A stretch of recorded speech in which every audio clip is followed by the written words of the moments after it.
स्वागत है हमारी YouTube channel super future academy पर।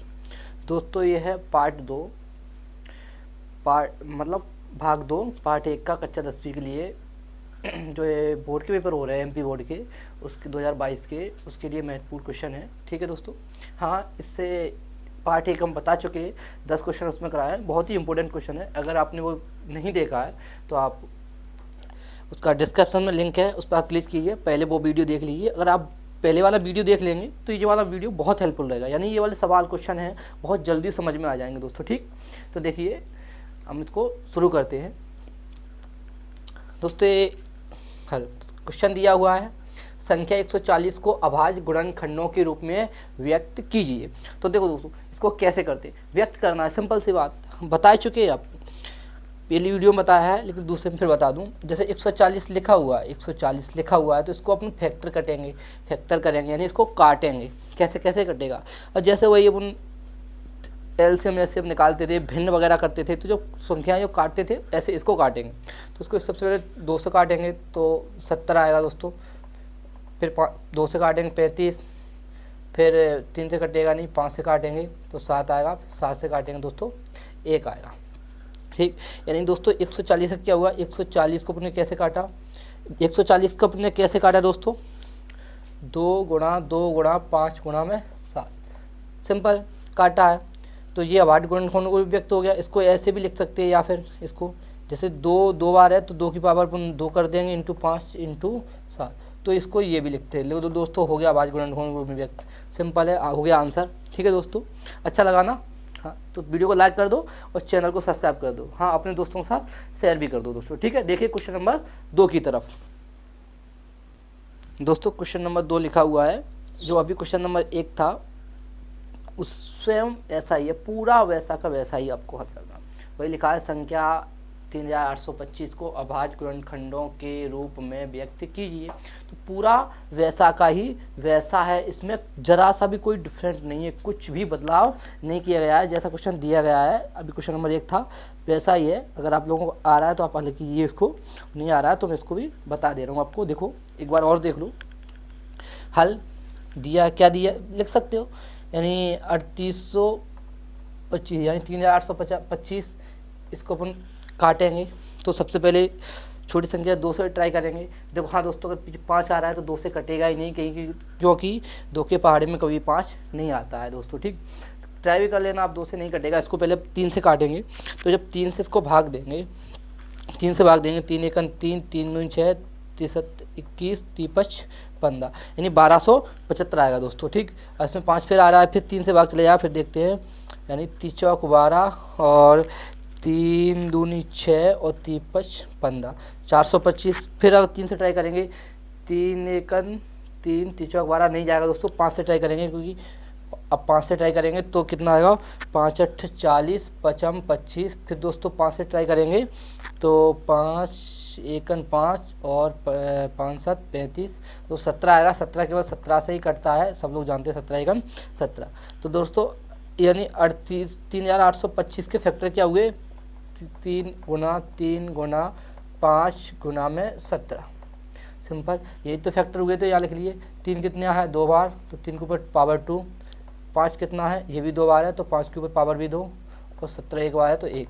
ये दोस्तों अभाज्य गुणनखंडों के रूप में हो गया, व्यक्त हो गया अपना आंसर। देखिए क्वेश्चन नंबर 3 की तरफ, समझ में आ रहा है ना, तो वीडियो को लाइक कर दो, चैनल को सब्सक्राइब कर दो, अपने दोस्तों के साथ शेयर भी करते जाओ दोस्तों। देखिए क्वेश्चन नंबर 3 की तरफ। दोस्तों क्वेश्चन नंबर 3 दिया है, संख्या 156 को अभाज्य गुणनखंडों के रूप में व्यक्त कीजिए। तो देखिए क्वेश्चन नंबर 1 और क्वेश्चन नंबर 2 था, पूरा उसी की तरह आपको करना है, इसमें आपको हम कुछ नहीं बताएंगे। हाँ इसका जवाब आपको कमेंट बॉक्स में और देना, अगर आ जाए तो ठीक है, नहीं ठीक कमेंट में बता देना आपको क्वेश्चन आ गया तीसरा या नहीं आया है। ठीक है दोस्तों, तो अपन देखते हैं क्वेश्चन नंबर 4 की तरफ। हाँ 3 ये आपको अपने खुद से करना है, खुद अपने आप करो। क्वेश्चन नंबर 4 देखते हैं दोस्तों। क्वेश्चन नंबर 4 लिखा हुआ है, निम्नलिखित संख्याओं को अभाज्य गुणनखंडों के रूप में व्यक्त कीजिए। ठीक, पहला क्वेश्चन लिखा है, पहला सवाल ये है यानी 5005, और दूसरा सवाल ये है 7429। ठीक है दोस्तों, तो स्वयं तरीका है पूरा वही है, क्वेश्चन नंबर 1 2 3 की तरह। जैसे पहला आपने ये वाला हल कर रहे हैं दोस्तों, तो वही 5005 को 5005 के क्या करेंगे अपन, फैक्टर करेंगे दोस्तों। ठीक, सिंपल सी बात है, 2 से कटेगा नहीं, 3 से कटेगा नहीं, सीधा 5 से काटते हैं तो 5 एकन 5, 0 0 1 आ जाएगा दोस्तों। ठीक, उसके बाद में इसको 7 से काटते हैं तो 7 1 7 और 7 चौक 28, 7 3 21, 143 दोस्तों। 143 11 से कट जाएगा तो 11 एकन 11 और 11 3 33, फिर ये 13 से कट जाएगा, 13 एकन 13। ठीक है दोस्तों, तो इसके अभाज्य गुणनखंड क्या हुए, 5005 के दोस्तों अभाज्य गुणनखंड हुए 5 गुणा में 7 गुणा में 11 गुणा में 13। तो ये भी, इसमें कोई भी संख्या 2 बार रिपीट नहीं है, तो इसको अपन यही भी आंसर कर सकते हैं दोस्तों। ठीक, ऐसे ये सवाल नंबर दूसरा लिखा हुआ है, सवाल नंबर 2, ये सवाल नंबर 2 है। तो इधर कैसे करते हैं सवाल नंबर 2, देखिए ना, ये 7429 लिखा हुआ है, इसको रखेंगे, इसके करेंगे फैक्टर 7429 के दोस्तों। तो ठीक है, आपको हिंट के लिए बता दूं ना, तो ये इसका 2 का भाग जाएगा, 3 का जाएगा, 5 का भी नहीं जाएगा, 7 का भी नहीं जाएगा, 11 का भी नहीं जाएगा, 13 का भी नहीं जाएगा, इसमें डायरेक्टली भाग जाएगा। तो दोस्तों 17 का जाएगा, सबसे छोटी संख्या इसकी पहली 17 होगी। जब इसको 17 से भाग देंगे दोस्तों तो 17 चौक 68, 17 51 और 17 7 119। ठीक दोस्तों, उसके बाद में अब इसमें 19 का भाग जाएगा दोस्तों। ठीक, तो 19 का भाग देंगे तो 19 दूनी 38 और 19 त्यों 57। ठीक है दोस्तों, उसके बाद में इसमें भाग देंगे 23 का, 23 एकन 23। तो जो दोस्तों ये तो अलग है, जो इसका 7429 का आया दोस्तों, क्या आया, 17 गुणा में 19 गुणा में 23। ठीक है दोस्तों, तो इसमें कोई संख्या रिपीट नहीं, तो ये भी आंसर हो जाएगा दोस्तों। ठीक, वीडियो अच्छा लग रहा है, सवाल समझ में आ रहे हैं ना, बहुत महत्वपूर्ण क्वेश्चन है, पेपर में पक्का फंसेंगे इनमें से। ठीक दोस्तों, देखिए क्वेश्चन नंबर 5 की तरफ। देखिए दोस्तों, क्वेश्चन नंबर 5 लिखा हुआ है, इस संख्या 135 और 225 का एचसीएफ ज्ञात करने के लिए यूक्लिड विभाजन एल्गोरिथम का प्रयोग कीजिए। ठीक दोस्तों, देखिए यूक्लिड की विभाजन एल्गोरिथम या प्रमेय क्या है दोस्तों। ठीक है, तो सबसे पहले अपन को हल लिखते हैं। ठीक है दोस्तों, क्या दिया हुआ है, 135 और 225, यहाँ अपन लिखेंगे, ये क्वेश्चन में लिखा रहता है वही लिख देंगे अपन। ठीक है, क्या लिखा हुआ है, यूक्लिड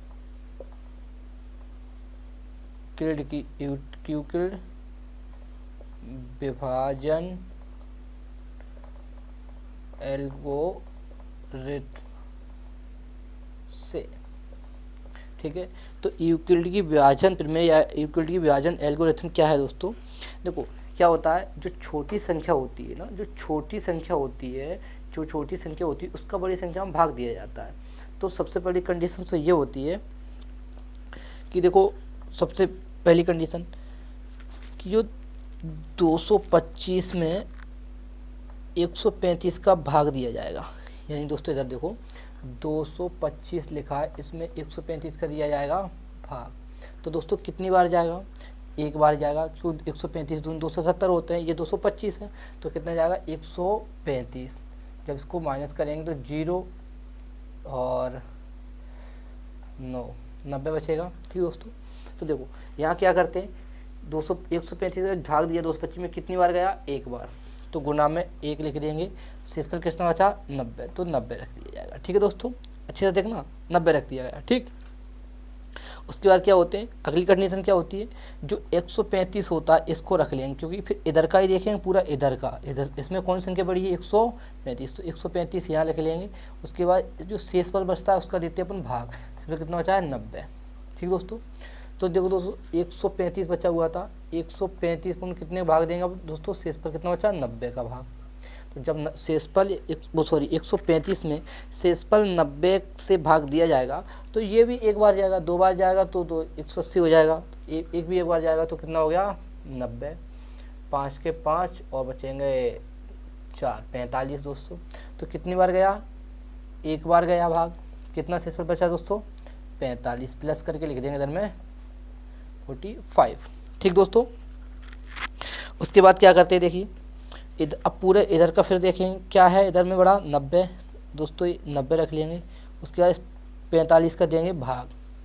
ठीक है दोस्तों, जब दोस्तों 90 में अपन यानी 90 में 45, यानी अगर 90 में 45 का भाग देंगे दोस्तों तो 2 बार जाएगा, 45 दूनी 90, शेषफल 0 बचेगा। तो वही दोस्तों यहाँ करेंगे, 45 से भाग दिया कितने बार गया, 2 बार, शेषफल बचा 0। ठीक दोस्तों, जहाँ भी अगर 0 आ जाए ऐसे और जस्ट 0 के ऊपर वाला, यानी जस्ट 0 के ऊपर वाला जो भी है वही होता है HCF। तब लिख देंगे बेटा, तब HCF बराबर 45। ठीक है दोस्तों, ये हो जाएगा अपना आंसर, यानी यूक्लिडी विभाजन प्रमेय है दोस्तों। ठीक, देखते हैं क्वेश्चन नंबर 6 की तरफ, और नहीं है तो क्वेश्चन नंबर 6 में भी यही यूक्लिडी विभाजन प्रमेय समझ में नहीं आ रहा तो एक बार फिर से समझा देता हूँ। देखो, जो संख्या है बड़ी होती है उसमें छोटी से भाग दिया जाता है। जैसे 225 में 135 का भाग दे रहे हैं, 225 में 135 का भाग एक बार गया तो एक तो यहाँ गुणा करके लिख लिया, प्लस जो शेषफल बचा वो लिख लिया। अगले स्टेप में क्या किया, जो 135 है और जिसका जो शेषफल बचा है उसका भाग देंगे। 135 में शेषफल का दिया भाग, यानी 135 में शेषफल का दिया भाग एक बार गया, गुणा में लिख लिया, प्लस में जितना शेषफल बचा वो लिख लिया। अगली बार क्या हुआ, 45 का भाग दिया 90 में, यानी जो 90 था उसमें शेषफल 45 का दिया भाग पूरी तरह चले गया। जहाँ शेषफल 0 आ जाए, यानी उसके जस्ट ऊपर वाला जो होता है शेषफल, वही उसका आंसर होता है दोस्तों। ठीक, देखते क्वेश्चन नंबर 6 की तरफ। दोस्तों क्वेश्चन नंबर 6 वही क्वेश्चन है जो क्वेश्चन नंबर 5 हुआ था, उसी की तरह है। संख्या 867 और 255 का HCF ज्ञात करने के लिए यूक्लिड विभाजन एल्गोरिथम का प्रयोग कीजिए। तो पूरा क्वेश्चन वही है जो क्वेश्चन नंबर 5 था। तो वही क्या दिया हुआ है, यानी 867 और कितना दिया हुआ है, 255। ठीक, 867 और 255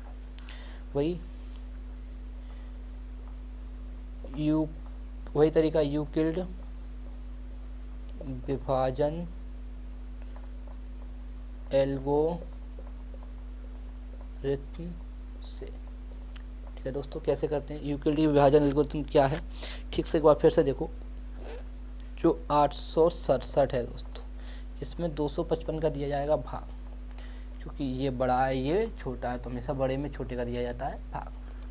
तो देखो, इसमें अगर 867 में 255 का भाग देंगे, अगर 867 में अपने 255 का दिया भाग, मान लो 255 का दिया अपन ने भाग, तो 255 क्या हुआ, देखो 255 का दिया 3 बार जाएगा, तो 2 10 2 55 5 और 6 और 7 कितना हो जाएगा, 765। इसको घटाएंगे दोस्तों तो बचेगा 2 0 102, यानी कितनी बार गया, 2 3 बार गया और शेषफल बचा 102। तो देखो दोस्तों, जितनी बार गया वो गुणा में करके लिख लिया जाता है और जितना शेषफल बचता है वो प्लस में लिख लिया जाता है। दूसरा स्टेप क्या है, इससे मतलब रखते हैं केवल इधर से जो 255 है इसमें भाग देंगे 102 का, यानी 100 शेषफल का, यानी जो 255 है दोस्तों इसमें भाग दे रहा हूँ किसका, 102 का। 102 का भाग दिया जाएगा दोस्तों, 102 का। ठीक, जब 102 का भाग देंगे 255 में भाग देंगे अपन दोस्तों 102 का। ठीक, इससे कोई मतलब नहीं, अपन आपको बताने के लिए कर रहे हैं, आप कहीं भी कर सकते हैं, ये मतलब रफ कार्य है। ठीक है दोस्तों, रफ कार्य है, ठीक है, रफ वर्क। ठीक है दोस्तों, ये आप कहीं भी कर सकते हैं, मतलब आपको समझाने के लिए हम आपके इधर में कर रहे हैं, आपको नहीं करना है एग्जाम में, आपको डायरेक्टली कर देना है। कहीं आप रफ कार्य करो वहाँ पीछे भी कर सकते हो, ये तो हम आपको समझाने के लिए इधर बता रहे हैं। ठीक दोस्तों, अब जब 102 का भाग देंगे 255 में तो 2 बार जाएगा, तो ये हो जाएगा 204। जब 204 के इसमें घटाएंगे तो बचेगा 51। ठीक है दोस्तों, और जाएगा नहीं, तो कितनी बार गया, 2 बार, सिर्फ बचा 51 यानी 51। ठीक है दोस्तों, अगले स्टेप में क्या करते हैं, जो 102 है इसमें भाग देंगे किसका, 51 का। 102 में भाग देंगे किसका दोस्तों, 51 का। ठीक दोस्तों, अच्छा कितनी बार जाएगा, अब जब 51 का भाग दे रहे हैं दोस्तों 102 में, तो 51 दूनी 102 होता है ये दोस्तों। ठीक दोस्तों, 102 होता है ये, 1 2 5 10, तो कितनी बार का भाग गया, 2 बार, सिल बचा 0। और जब जहाँ दोस्तों शेषफल 0 आया उसके जस्ट ऊपर वाला होता है आंसर, उसके जस्ट ऊपर वाला, तो ऊपर क्या है 51। तो दोस्तों लिख सकते हैं HCF कितना हो जाएगा अपना, 51 51 अपना आंसर इसका लिख सकते हैं। ठीक है दोस्तों, यूक्लिड विभाजन एल्गोरिथम ये वाली है। ठीक, वो तो आपको समझाने के लिए हमने उधर बताया था, आपको सीधा इतना करना है, बहुत सिंपल है। देखिए क्वेश्चन नंबर 7 की तरफ, क्वेश्चन नंबर 7 लिखा हुआ है, वही क्वेश्चन है क्वेश्चन नंबर 5 और 6 की तरह है। दोस्तों संख्या 196 और 38,220 का ऐसे भी आप करो, तो वही दोस्तों 196 और दिया हुआ है कितना 38,220। ठीक दोस्तों, 38,220 दिया है, तो 196 भाग देंगे भाई यूक्लिड विभाजन एल्गोरिथम से। ठीक है दोस्तों, तो क्या करते हैं 38,220 होता है, इस पर अपन भाग देते हैं किसका 196 का, इसका भाग देंगे दोस्तों। ठीक, जब 38,220 में अपन ने 196 का दिया भाग, जब 196 का दिया तो पहले के जो स्टेप हैं दोस्तों, पहले कितना है, पहले 3 182, तो केवल एक बार ही जाएगा दोस्तों, केवल एक बार जाएगा, तो 196 का 196। ठीक है दोस्तों, जब इसको घटाया तो बचा 6 और 17 में थे 9 गए 8 और 2 में से 1 गया 1, 186 196 बढ़ा है, तो अब ये 2 ले लेंगे दोस्तों, 1862 हो गया। अब जब इसका भाग देंगे तो ये 9 बार जाएगा दोस्तों, जब ये 9 बार जाएगा तो कितना आएगा 1764 आएगा दोस्तों। जब इसको घटाएंगे दोस्तों तो बचेगा केवल 98 बचा दोस्तों। उसके बाद ये 0 ले लेंगे तो 980 हो जाएगा, और जब दोस्तों ये 5 बार देंगे अपन, 5 बार भाग जाएगा तो हो जाएगा 980। ठीक है दोस्तों, यानी यहाँ हो जाएगा सिंपल 0, सिंपल यही 0 हो गया। तो क्या प्रक्रिया है देखना दोस्तों, 195 बार गया और सिंपल आ गया कितना 0। ठीक दोस्तों, पहले स्टेप में जो सिंपल 0 आ जाता है, तो ठीक जो संख्या होती है यहाँ, जो संख्या होती है, आपको तरीका और बताएं, जैसे इसमें कोई ऊपर कोई संख्या नहीं है, तो जो संख्या यहाँ होती है, जहाँ 0 आएगा उसके आगे सबसे पहले जो संख्या होती है वही आंसर होता है। जब ये प्रक्रिया यहीं समाप्त हो जाएगी तो अपन लिख सकते हैं एसएफ हो जाएगा बेटा कितना अपना 196 अपना एसएफ हो जाएगा, क्योंकि जो प्रक्रिया जहाँ 0 पे समाप्त होती है वही अपना एसएफ होता है। पर 0 के ऊपर कोई संख्या नहीं है तो 0 की फिक्स इधर में बराबर के बगल में यहाँ संख्या रखी जाती है, वही अपना आंसर होता है दोस्तों। ठीक, क्वेश्चन नंबर देखते हैं 8।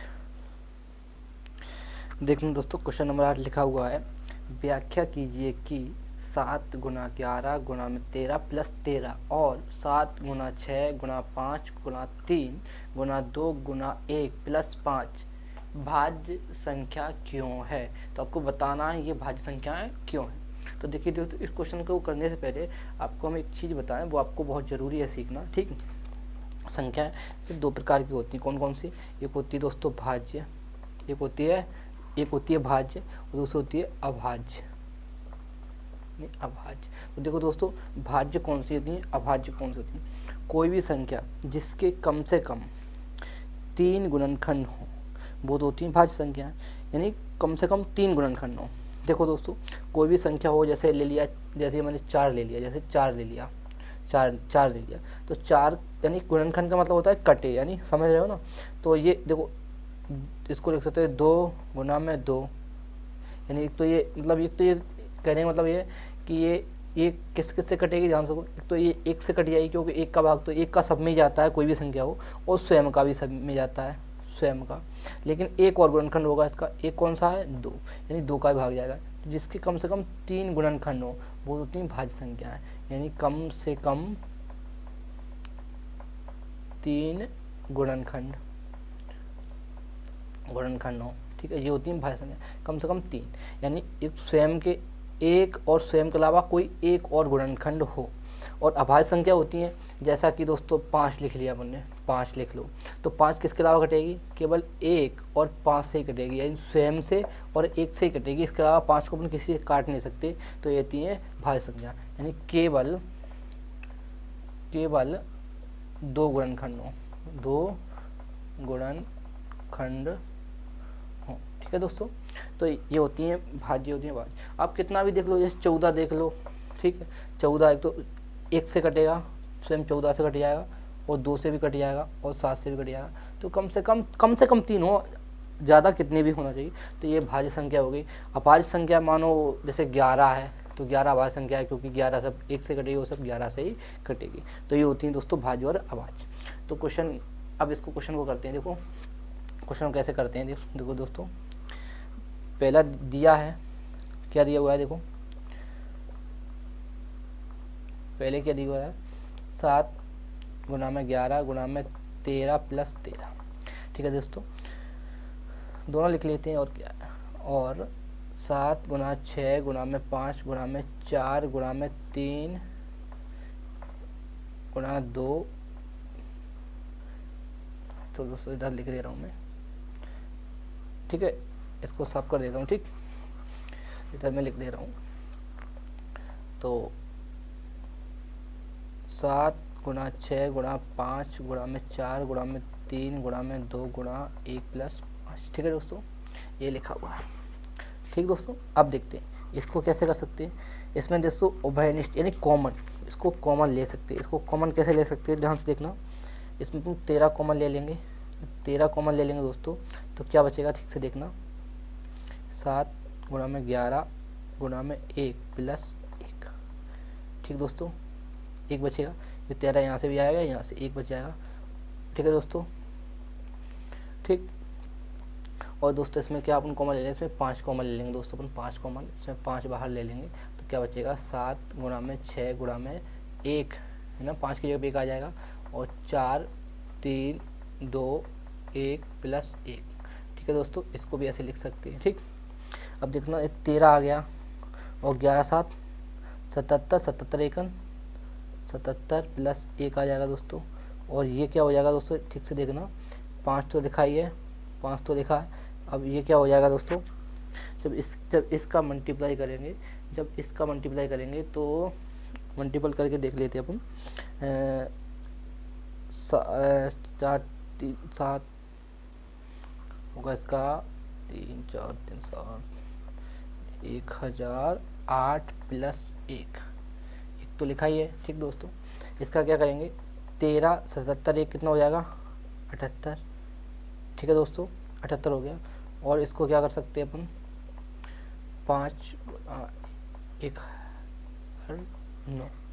ठीक है दोस्तों, 1009। अब इसको क्या कर सकते हैं, इन 13 गुना 7 78 को अपन गुना में 1 कर सकते, कोई फ़र्क नहीं पड़ेगा, 1 तो कर सकते हैं।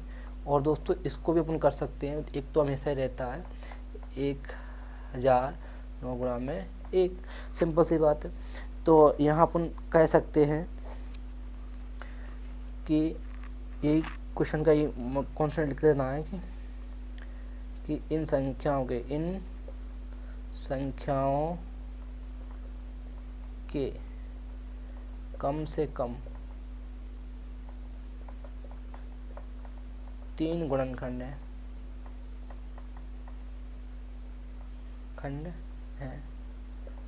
अतः ये भाज्य संख्याएं हैं, ये भाज्य संख्याएं हैं। ठीक है दोस्तों, अपना आंसर हो जाएगा, क्योंकि भाज्य संख्या भी आपको बताया था, भाज्यवाद में कम से कम 3 गुणनखंड हो वो तो भाज्य संख्या होती है, और इसके केवल 2 ही हो वो होती है अभाज्य संख्या। तो इसको अपन ऐसे कर सकते हैं। ठीक, और देखते हैं क्वेश्चन नंबर 9 की तरफ। ठीक है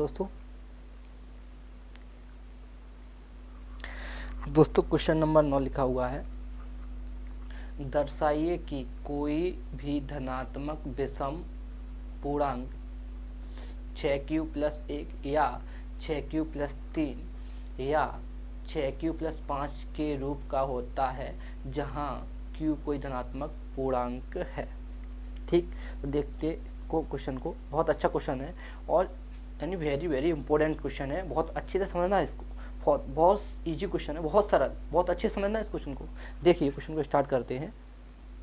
हाँ दोस्तों, एक चीज़ और देख लो, इसको शुरू करने से पहले एक चीज़ और आपको बता दें। एक चीज़ क्या बताने, इसको मतलब करेंगे कैसे, सोचने का तरीका क्या है। सोचने का तरीका देखो, अपन एक चीज़ पढ़ के गए थे, हमेशा एक चीज़ पढ़ के गए थे कि भाज्य बराबर होता है भाजक गुणा भागफल प्लस शेषफल। ठीक, तो वही कंडीशन है, यानी ये होता है a बराबर बी क्यू प्लस आर। तो देखो यहाँ ये निकलता है और ये होता है बी क्यू, सॉरी क्या, B Q plus R. R होता है दोस्तों शेषफल, आर क्या होता है शेषफल, आर होता है शेषफल। वही चीज़ दिखाई है, यानी इसमें जो भाग देते हैं जो संख्या थी वही यूक्लिड वाला नियम है, पूरा यूक्लिड वाला नियम। क्या था मतलब इसमें जो भाग देते थे इस संख्या का, जितनी बार गुणा किया जाता है ये क्वाइटेंट आ गया, ये रिमाइंडर आ गया, यानी जो हो गया भाज्य बराबर भाजक गुणा भागफल प्लस शेषफल। वही नियम है पूरा दोस्तों, ठीक वही नियम है। तो आपको सोचना कैसे है यहाँ लिखेंगे, देखो कैसे सोचना है वो आपको बता रहे हैं हम, ठीक। बड़ा शांति से सुनना है, बड़ा शांति से। देखो माना कैसे करना, ध्यान बड़े ठीक से देखते चलना है, कोई डाउट नहीं है, कोई डाउट लेना ही नहीं है, ठीक। माना ये कोई धनात्मक पूर्णांक है, धनात्मक बात होती है धनात्मक, ठीक है दोस्तों, धनात्मक पूर्णांक है, ठीक है दोस्तों, जो 6 से बड़ा है। कहने का मतलब दोस्तों जो ये चीज़ लिखी हुई है, ये चीज़ ये लिखी हुई है, यानी ये क्या लिखी हुई 6q+1 या 6q+3 या 6q+5, तो ये चीज़ लिखी हुई है। तो जो ये चीज़ है, ये सारी चीज़ इससे तो बड़ा ही होता है, यहाँ जो होती है उस संख्या से तो बड़ा ही होता है, तभी तो भाग जाता है। ये संख्या यहाँ जो संख्या होती है, ये संख्या इस संख्या से बड़ी होगी तभी जाएगा भाग, तभी तो मल्टीपल किया जाता है, वही चीज़ लिखी हुई है। तो तब दोस्तों b बराबर आ जाएगा 6, तब b का मान 6 हो जाएगा। b का मान कितना हो जाएगा दोस्तों 6। अब देखें जब b का मान 6 आ गया, तो सिंपल सी बात है, जब भागफल का मान 6 आ जाता है, सॉरी भाजक का मान आ जाएगा, तो पक्का भाजक से छोटा शेषफल होगा। तब लिखेंगे, तब शेषफल का मान 6 से छोटा होगा। कहने मतलब क्या है, जब किस संख्या का अपन भाग दे रहे हैं, और जब भाग जा रहा है, जब तक जाता रहेगा तब तो जाता रहेगा, लेकिन जब जाना बंद हो जाएगा तो शेषफल हमेशा भाग देने वाली, जैसे ये संख्या यहाँ होगी, जैसे मान लिया b हो गया और इधर में आ जाएगा a, इधर q हो जाएगा, इधर हो जाएगा बेटा सॉरी इधर a आ जाएगा और नीचे आएगा r। जब यहाँ जो संख्या आएगी, जब तक b के बराबर या b से बड़ी रहेगी तब तक भाग जाएगा, और जब b से छोटी संख्या आएगी तभी तो भाग नहीं जाएगा। तो b का मान सॉरी r का मान शेषफल का मान हमेशा b से छोटा होता है दोस्तों। तो दोस्तों को r बराबर क्या हो जाएगा, या तो 0 होगा शेषफल, 1 होगा, 2 होगा, 3 होगा, 4 होगा, 5 होगा, लेकिन 6 नहीं होगा। r का मान इतना हो सकता है दोस्तों, ठीक। अब देखते हैं इसको आगे कैसे हल करते हैं, ठीक से देखना दोस्तों, ठीक से, ठीक है। मतलब तब शेषफल का मान 6 से छोटा होगा, इतना होगा, ठीक। अब देखो आगे आप करेंगे दोस्तों यूक्लिड की विभाजन प्रमेय से। यूक्लिड की विभाजन प्रमेय दोस्तों क्या होती है, वो लिखिए a बराबर होती है BQ+R, ये होती है। तो देखो दोस्तों a बराबर b का मान फिक्स है कितना 6, तो जब जितना ये कंडीशन बन रहा है, जितना शेषफल आ रहा है, उतने ही इसमें चरण बनेंगे, यानी उतने ही बार हल किया जाएगा। तो अपन कहेंगे चरण फर्स्ट, पहला चरण देखेंगे, यानी चरण पहला देख रहे हैं, ठीक है। जब चरण पहला देख रहे हैं, जब क्या है, जब r बराबर अपन 0 ले रहे हैं, यानी r बराबर 0, तो क्या है a बराबर b का मान फिक्स है कितना 6, ठीक है दोस्तों, इंटू q प्लस r का मान 0। तो a बराबर कितना हो जाएगा दोस्तों, a बराबर हो जाएगा 6q।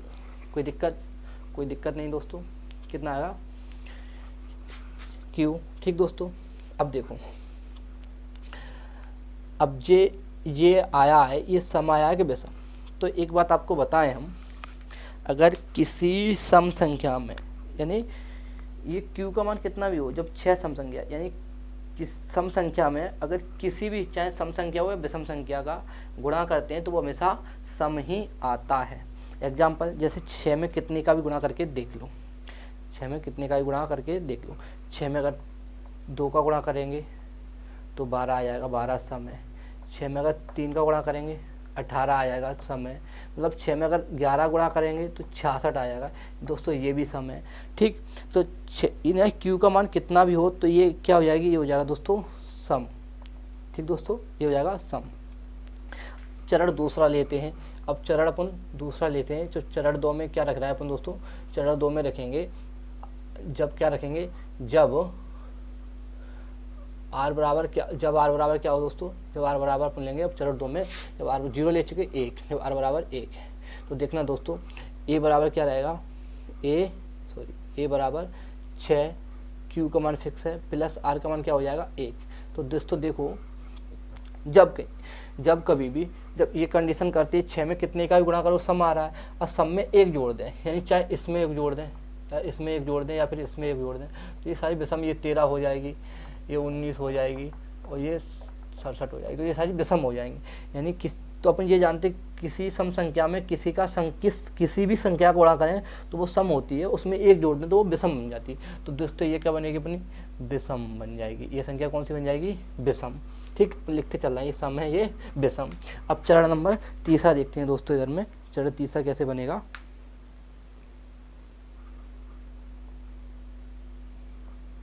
देखो दोस्तों, चरण अपन तीसरा लेते हैं, चरण तीसरा ले रहे हैं, जब क्या हो, जब आर का मान कितना हो, जब आर बराबर हो 2, तो इस सेम कंडीशन ए का मान, ए बराबर 6, बी का मान तो फिक्स 6 है, क्यू भी आएगा, क्यू प्लस 2। तो जब किसी सम संख्या में 2 जोड़ देंगे तो वो सम ही रहेगी, क्योंकि 6q सम है, उस सम में जब 2 जोड़ेंगे तो वो सम ही आएगी। कि जैसे कोई संख्या लिखी हुई है, जैसे एग्जांपल के लिए कोई संख्या लिखी हुई है, मान लिया 64 लिखी हुई है, 2 जोड़ देंगे तो उसमें 66 आ जाएगा। यानी कोई भी सम संख्या में 2 जोड़ेंगे तो वो सम ही रहती है दोस्तों। ठीक, तो ये क्या एक सम संख्या है। ठीक, अब चरण अपन चौथा लेंगे, तो चौथा में क्या रखेंगे दोस्तों, यानी आर बराबर क्या रखेंगे, चौथे में रखेंगे आर बराबर 3। ठीक, तो ए बराबर हो जाएगा दोस्तों 6q प्लस 3। जब दोस्तों किसी सम संख्या में, किसी भी सम संख्या में अगर हम 3 जोड़ें, आप चेक कर लो, कोई भी सम संख्या हो उसमें अगर अपन 3 जोड़ देंगे तो वो हमेशा विषम बनेगी। तो वो क्या बनेगी दोस्तों, हमेशा विषम संख्या बनेगी। ठीक, ऐसे ही जब चरण कौन सा लेंगे, 5, तो क्या रखा जाएगा दोस्तों, आर बराबर क्या रखा जाएगा 4, क्योंकि 1 2 3 4 5 5 4 आएगा। तो ए बराबर क्या हो जाएगा, ए बराबर 6q प्लस 4। जब किसी सम संख्या में 4 जोड़ेंगे, जैसे कोई भी सम संख्या हो, मान लिया अभी 12 ही है, 12 में 4 दो तो ये 16 हो जाएगी। ठीक, तो वो भी सम ही रहेगी। तो ये दोस्तों ये कौन सी संख्या हो जाएगी, सम संख्या हो जाएगी। ठीक, और मानते चलना या समीकरण भी मानो तो ये समीकरण नंबर 1 हो जाएगा, ये 2 हो जाएगा, इसको मानो तो 3 और इसको मानो तो 4, इसको मानो तो ये समीकरण नंबर 5। अब चरण नंबर लेंगे अपन 6, चरण नंबर 6 लेंगे, जब आर बराबर क्या है 5, यानी आर का मान कितना रखना हमको 5। तो वही ए बराबर 6q प्लस 5। जब किसी भी संख्या में 5 जोड़ते हैं तो हमेशा वो क्या बनती है बेटा, विषम। क्या बनती है, विषम। समीकरण नंबर 6 हो गया। तब आपको क्या देखना है, जब क्वेश्चन में बात की जाए विषम वाले की, जब विषम धनात्मक विषम वाली बात की जाए तो अपन को सिर्फ समीकरण देखना है, जो 1 2 3 4 5 6 बनाए चुके हैं, इनको देखना है कि संभाला केवल विषम की बात जाए तो केवल विषम की बात की जा रही है, तो सिर्फ और सिर्फ अपन विषम वाली से ही मतलब रखेंगे, सम वाली से कोई मतलब नहीं रखेंगे। तो अपन यहाँ लिखेंगे अतः समीकरण कौन सा, विषम क्या है 2 और कितना है 4, और 6 से स्पष्ट है कि क्या लिखा है, स्पष्ट है कि, अब आपको यहाँ से ये पूरा क्वेश्चन लिख देना है, यहाँ से पूरा क्वेश्चन लिख देना है यहाँ तक। स्पष्ट है कि कोई भी धनात्मक विषम पूर्णांक 6q+1 या 6q+3 या 6q+5 के रूप का होता है। ये अपना हो जाएगा दोस्तों प्रूव्ड, PROVED। ठीक है, वेरी इंपॉर्टेंट क्वेश्चन है दोस्तों, समझ, उम्मीद करता हूँ समझ में आ गया होगा। अगर नहीं समझ में आया हो तो एक बार वीडियो बैक करके आप देख सकते हैं। ठीक, अब देखते हैं क्वेश्चन नंबर 10। दोस्तों क्वेश्चन नंबर 10 दिया हुआ है, अभी जो क्वेश्चन नंबर 9 कराया था उसी की तरह। दर्शाइए कि कोई धनात्मक विषम पूर्णांक 4q+1 या 4q+3 या 4q+5 के रूप का होता है जहाँ कोई धनात्मक पूर्णांक है। तो स्वयं तरीका है दोस्तों, कैसे लिखेंगे देखो, आप सोचना कैसे है। माना, सीधी बात चलना है, माना ए कोई विषम धनात्मक पूर्णांक है जो 4 से बड़ा है, जो 4 से बड़ा है। तो b का मान कितना आ जाएगा बेटा, 4। तब r का मान 4 से छोटा होगा, यानी r बड़ा कितना होगा, 0 1 2 3, 4 नहीं होगा। तो ठीक, कैसे करेंगे आप, u सीधे यहाँ से करेंगे, u किल्ड की विभाजन प्रमेय से। ये तो हो गया। माना ए कोई धनात्मक विषम पूर्णांक है जो 4 से बड़ा है, यानी दोस्तों कितना, 4 से बड़ा है। तो b का मान कितना आ जाएगा, 4, क्योंकि हमेशा 4 से बड़ा होता है। वो क्या कंडीशन क्या होती है, वो हमेशा ये रहती है, a बराबर होती है b/r। तो a का मान हमेशा b से बड़ा रहता है और जो b से हमेशा r का मान छोटा होता है। तो वही लिखा है, माना ये कोई धनात्मक विषम पूर्णांक है जो 4 से बड़ा है, b बराबर 4, तब r का मान 4 से छोटा होगा। यानी यूक्लिड विभाजन में क्या होती है, a बराबर bq+r। ठीक, कितने चरण बन रहा है, 1 2 3 4, यानी 4 चरण बन रहा है। तो वो पहला चरण लेना है, यानी चरण पहला ले रहा है। जब क्या ले रहे हैं, जब r बराबर ले रहा है अपन 0। तो ए है दोस्तों, जब, तो क्या आ जाए, ए बराबर b का मान फिक्स है कितना, 4, और q आ गया प्लस r का मान 0, यानी तो a बराबर हो गया 4q। ठीक है दोस्तों, जब 4q ये क्या हो गई, वही जब सम संख्या सम में किसी का भी गुणा करें, अभी 6 की तरह, जब सम संख्या में किसी संख्या भी गुणा करें वो हमेशा सम ही रहती है। तो ये क्या हो जाएगा, समीकरण में क्या हो जाएगा दोस्तों, सम। ठीक है दोस्तों, अब लेते हैं चरण दूसरा। तो देखना दूसरे में क्या लेंगे दोस्तों, चरण 2 में लेंगे, जब क्या है, r का मान 1, यानी r बराबर 1। तो वही कंडीशन, a बराबर b का मान कितना है, 4q प्लस r की जब कितना ले रहा है, 1 हो गया 1। तो ये क्या हो गया, जब 4 सम है, सम में किसी भी संख्या गुणा करें, चाहे वो सम हो या विषम हो, और उसमें 1 जोड़ दें तो हमेशा वो विषम बनती है। तो ये दोस्तों क्या हो जाएगी, समीकरण नंबर 2 हो जाएगा क्या, विषम। ठीक, सम हो गया। अब देखते हैं चरण तीसरा, यानी चरण तीसरा। ठीक है दोस्तों, तो चरण तीसरे में क्या लेंगे अपन, r बराबर क्या लेंगे, 2, आर बराबर 1 ले लिया, अब आर बराबर लेंगे 2, तो भाई ए बराबर 4Q + 2। ठीक दोस्तों, जब वही कंडीशन है, जब किसी सम संख्या में 2 जोड़ देंगे तो फिर क्या हो रहेगी, सम ही रहेगी, यानी समीकरण 3 रहेगा दोस्तों सम। ठीक दोस्तों, इसके बाद देखेंगे चरण 4 में, चरण 4 में क्या करेंगे, चरण 4 में आर बराबर लेंगे दोस्तों, आर बराबर लेंगे दोस्तों 3, क्योंकि ये पहला चरण, दूसरा चरण, तीसरा चरण और चौथा चरण, आर बराबर लिया 3। ठीक, तो वही ए बराबर 4Q + 3, जब किसी संग संख्या में 3 जोड़ देते हैं तो वो विषम बन जाती है, तो ये समीकरण नंबर 204 बन जाएगा कैसा, विषम। ठीक, अब देखिए क्या बताया गया है, दर्शाइए कि कोई भी धनात्मक विषम पूर्णांक 4Q + 1 4Q + 3 के रूप का होता है। तो देखना विषम वाला देखना है, ये तो सम है, ये वाला सम है दोस्तों, और ये वाला विषम है दोस्तों, समीकरण नंबर 2 विषम है, समीकरण नंबर 3 सम है, समीकरण नंबर 4 विषम।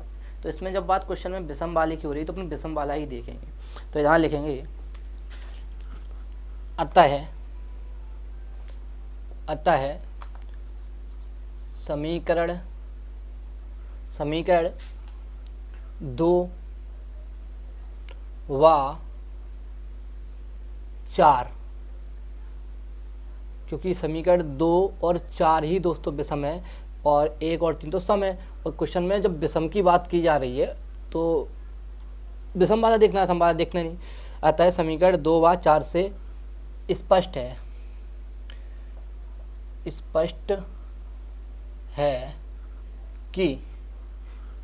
कि यहाँ से लिख देना है अब क्वेश्चन का ही, कोई भी धनात्मक विषम पूर्णांक, विषम यहाँ से लिख रहा हूँ दोस्तों, पूरा क्वेश्चन ही लिख देना, विषम पूर्णांक 4Q + 1 या 4Q + 3 के रूप का होता है। ये हो गया दोस्तों प्रूव्ड, यानी ये हो गया सिद्ध। अगर बोलें तो बोलेंगे इत सिद्ध हुआ, हिंदी में लिखें तो इत सिद्ध हुआ, या फिर इंग्लिश में अपना प्रूव्ड भी लिख सकते हैं दोस्तों। ठीक है, आ गया समझ में। अब देखते हैं क्वेश्चन नंबर 11वां क्या लिखा हुआ है, दर्शाइए कि प्रत्येक धनात्मक सम पूर्णांक 2Q के रूप का, यानी 2Q के रूप का होता है, यहाँ तक होगी, तथा प्रत्येक धनात्मक विषम पूर्णांक 2Q + 1 यानी 2Q + 1 के रूप का होता है, जहाँ Q कोई पूर्णांक। स्वयं क्वेश्चन है, क्वेश्चन नंबर 9, 10 की तरह स्वयं क्वेश्चन, लेकिन इसमें क्या है, दोनों ही बातें बता दी हैं। एक तो कह दिया है, पहले कंडीशन बताइए कि धनात्मक पूर्णांक 2Q के रूप में होता है, धनात्मक सम पूर्णांक 2Q का होता है, तथा प्रत्येक धनात्मक विषम पूर्णांक 2Q + 1 का होता है, यानी दोनों ही कंडीशन है। तो देखो इसको सॉल्व करते हैं, डरने की जरूरत नहीं है। ठीक, देखो देखते हैं हल। ठीक, स्वयं तरीका है, वही तरीका, माना ये कोई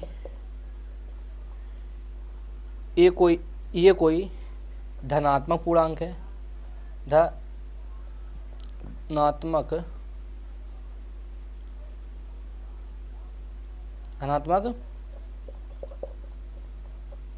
पूर्णांक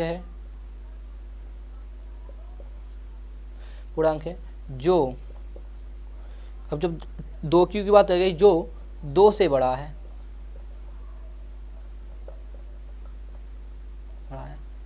तब बेटा B बराबर 2 हो जाएगा। पूरा वही तरीका है। R का मान 2 से छोटा होगा,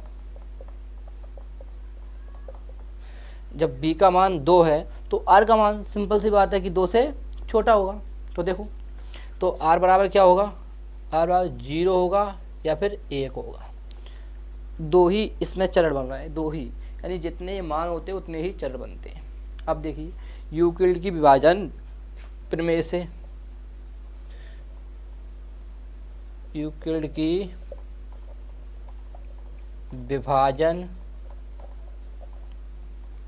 प्रमेय से, यूक्लिड की विभाजन प्रमेय, यूक्लिड की विभाजन प्रमेय क्या होती है, a बराबर बी क्यूब प्लस आर, ये होती है दोस्तों। अब देखें चरण फर्स्ट में, यानी चरण फर्स्ट, चरण पहला।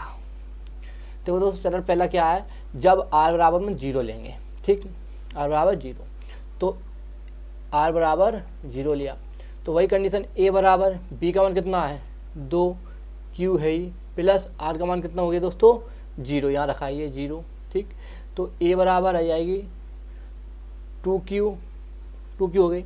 अब दोस्तों हम अभी आपको बता ही गए थे कि कोई भी सम संख्या हो उसमें चाहे सम संख्या या फिर विषम संख्या किसी का भी गुणा करें वो हमेशा सम ही रहती है। जैसे 2 है, अब 2 में अपन कितने का भी गुणा कर दें, चाहे सम संख्या का विषम संख्या का, वो हमेशा आंसर सम संख्या ही होगा। कैसे देखो, जैसे मान लिया 3 का करेंगे तो 6 हो जाएगा, 6 सम है, 4 का करेंगे 8 हो जाएगा, वो भी सम है। यानी कितने का भी करेंगे, अगर किसी सम संख्या में विषम संख्या या सम संख्या का गुणा करते हैं तो हमेशा वो सम रहता है, ठीक दोस्तों।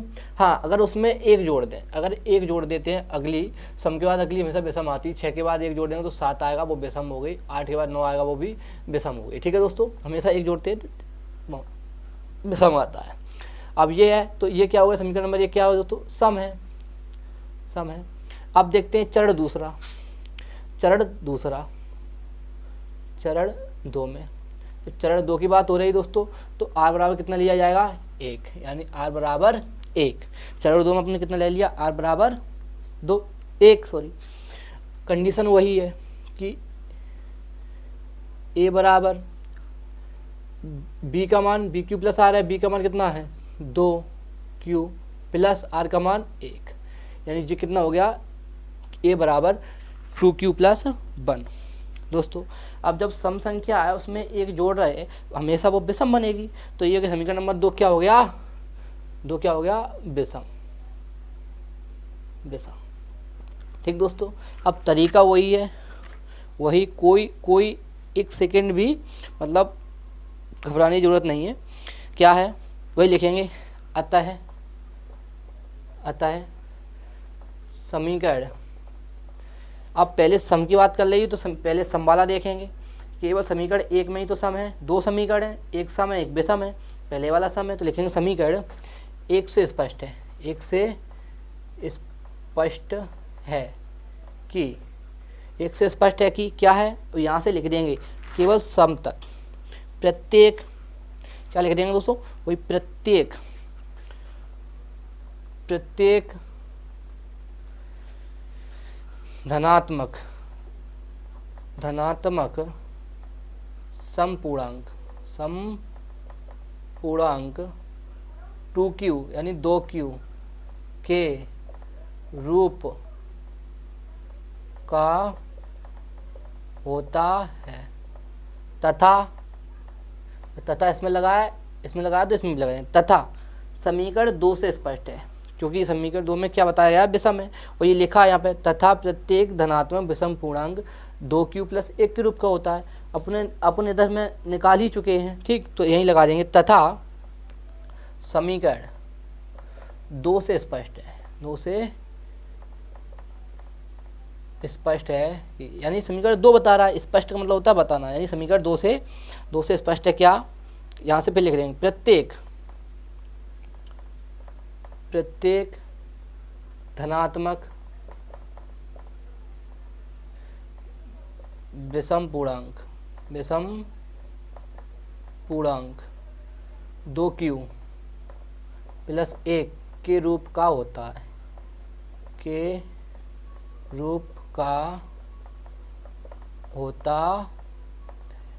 ये सिद्ध हुआ। ठीक है दोस्तों, क्या हुआ, सिद्ध हुआ, ये अपना प्रूव्ड हो गया। यहाँ पे क्या हो गया दोस्तों, प्रूव्ड, क्योंकि तुमको यही दिखाना था कि ऐसा होता है। ठीक दोस्तों, हाँ अगर सवाल समझ में आया है, वीडियो अच्छा लगा है तो वीडियो को लाइक कर दो और चैनल को सब्सक्राइब कर दो।